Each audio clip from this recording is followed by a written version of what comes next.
I'm Tiesh Bader with the JBS News Update for Wednesday, July the 15th, 2015. The White House released a readout of U.S. President Barack Obama's phone call with Israeli Prime Minister Benjamin Netanyahu yesterday to discuss the Iran agreement. The president told the prime minister that the deal will, quote, verifiably prevent Iran from obtaining a nuclear weapon.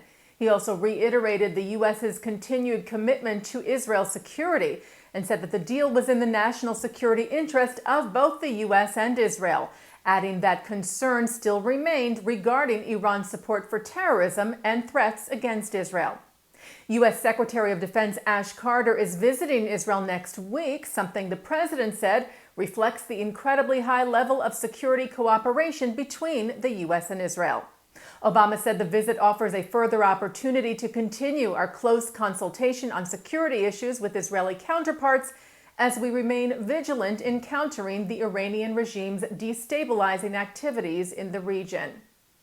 As we reported to you yesterday, Netanyahu views the deal as a historic mistake. He told the Knesset today after perusing the deal that it was, quote, bad in every respect.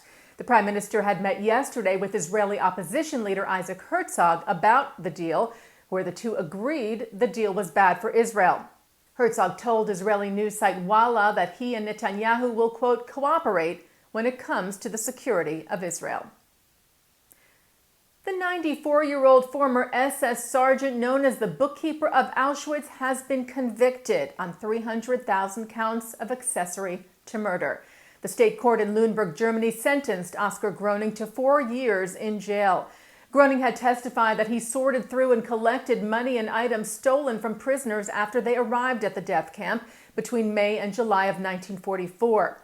Presiding Judge Franz Kompisch said that amounted to being a part of the Nazis' death machine.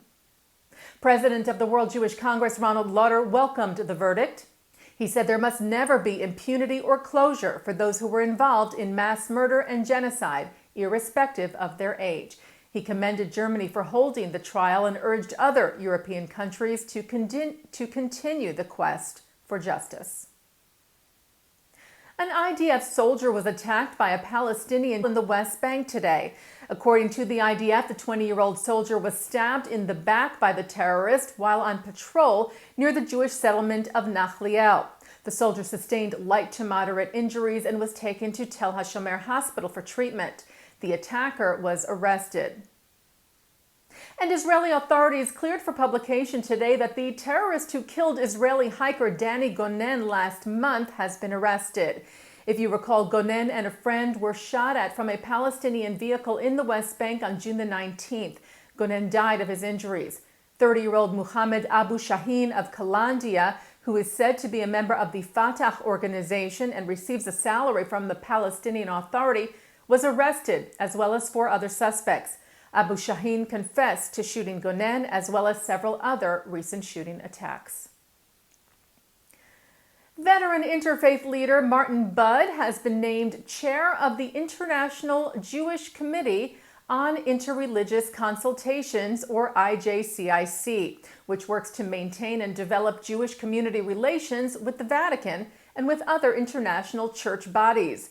Budd most recently served as co-chair of the Anti-Defamation League's National Outreach and Interfaith Affairs Committee. ADL National Director Abe Foxman said Budd has a terrific track record in promoting positive interfaith relations and providing wise counsel and guidance in how to build bridges between the Jewish community and other faiths. The IJCIC serves on behalf of its constituent member organizations, which include the ADL, the American Jewish Committee, B'nai B'rith International, the Central Conference of American Rabbis, the Orthodox Union, the Rabbinical Assembly, the Rabbinical Council of America, the Union for Reform Judaism, the United Synagogue of Conservative Judaism, and the World Jewish Congress. Chef, host, and world traveler Andrew Zimmern is in Israel this week, filming an episode in Jerusalem and the surrounding areas for his hit Travel Channel show Bizarre Foods. This is the Jewish New York native's first trip to Israel, which he said was emotional from the moment he landed. Zimmern told the Jerusalem Post, "You can't be Jewish and not feel like a raindrop entering the river coming to Israel." Zimmern shot in and around Jerusalem for 3 days, featuring cooking, eating, and talking with Israelis and Palestinians.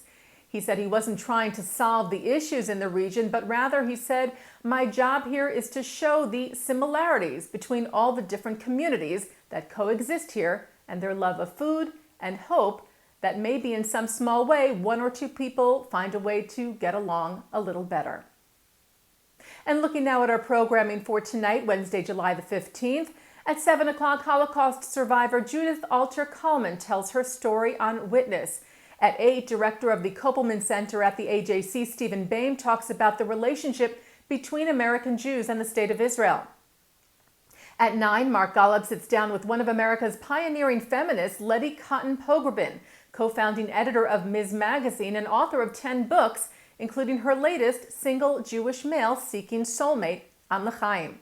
And at 10, Supreme Court Justice Stephen Breyer discusses some of the controversial legal and social issues he's dealt with. That's from the 92nd Street Y. And coming up right after this newscast tonight, Mark Golub continues the conversation about the agreement signed with Iran on In the News. And that's the JBS News Update for Wednesday, July the 15th, 2015. I'm Tiesh Bader.